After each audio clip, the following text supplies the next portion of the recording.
Yeah, actually, we're seeing a light pretty close to us, actually. So someone's obviously walking, an officer with a light either on top of their head or they're shining. I can't quite make it out. The flashlight at the top, somewhere close to the, their hand holding it above their head.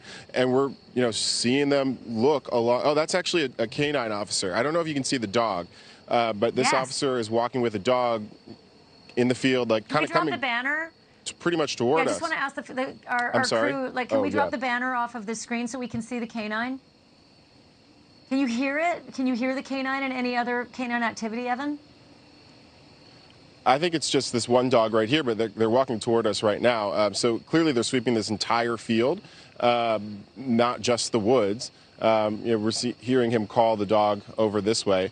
And so this is actually the first time that we've spotted a canine this close to us. And you should have a pretty clear shot of him right now, as he really just tracks through this whole area of field right here just before the tree line. So we're going to kind of see if he's going to go back toward the woods or whatnot. But this is kind of some of the most, at least at night, that we can see the most active searching, other than that roadblock that we were standing at a couple nights ago.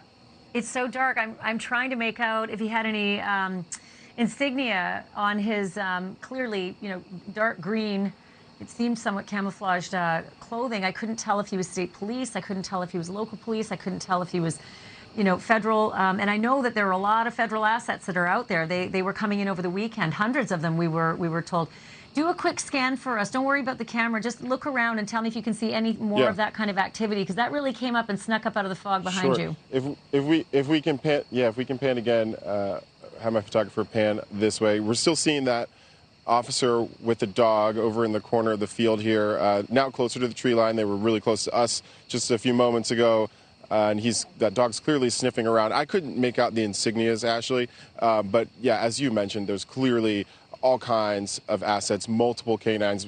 The press conference today was confirmed that there are bloodhounds involved. That dog clearly, was not a bloodhound, but we know that there's a multitude of agencies with canines out here helping in this search. I'm trying to see through the trees if I see any other lights like we saw before. Oh, there's some. If I can have my photographer Michael pan over just a little bit to the right. There's additional officers too walking side by side here, shining a flashlight at the tree line.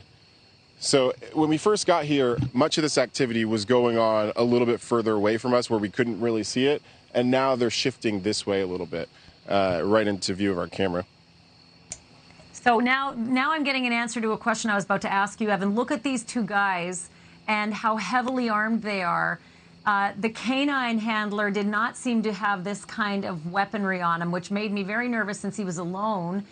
Just give me a quick update as we look at this about what you learned today and over the weekend regarding the possible supplies that Cavalcante might have with him. And when I say that, I mean he could be armed. He's been through so many homes at this point.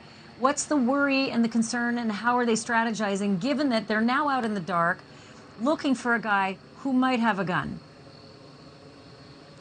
Yeah, well, they said today at the news conference, Ashleigh, that this entire time they've treated Cavalcante as armed and dangerous because they know he's dangerous, right? He's a convicted killer accused of another killing in Brazil, but they have assumed that he would have access to a gun at some point. They don't have any evidence.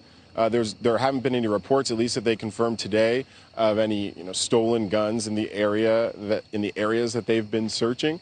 But obviously, they know that there are barn houses in between some of these cornfields that look open. We were driving by there a little bit yesterday, and you could see that there were a multitude of ways to just walk into some of these barn houses, and so they're operating under that assumption. And we have seen the long guns pretty much everywhere we've gone, and officers having them at the ready along the perimeter, and so that is not unusual. Because, Mike, if you could pan just a little bit to the left, they're shining their flashlights again in this wide area right around the tree line. All three officers, including the dog now, over here, kind of grouped together. Do you hear them with radios? I mean, I would assume they're trying to be pretty quiet. However, I would also assume that if there's thermal imaging in those aircraft above them, they will be signaling down to them with radios. But maybe they have earbuds. I don't know. But can you hear anything? Any communications between them? I mean, I can hear a little bit of talking in the distance, but I don't hear any radio communication. So that, to me, makes it seem like maybe they've got them in their ears. Yeah, well, you would think that they would try to be continue to see this helicopter as quiet as possible.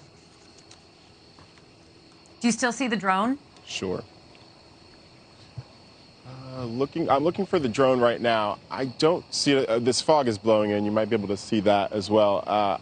It's complicating whether or not I can see the drone in the sky, but it was here really this entire time. These are additional police SUVs that are driving. Thank you for watching. Go to newsnationnow.com to find NewsNation on your television provider, and don't forget to click the red subscribe button below to get more of NewsNation's fact-driven, unbiased coverage.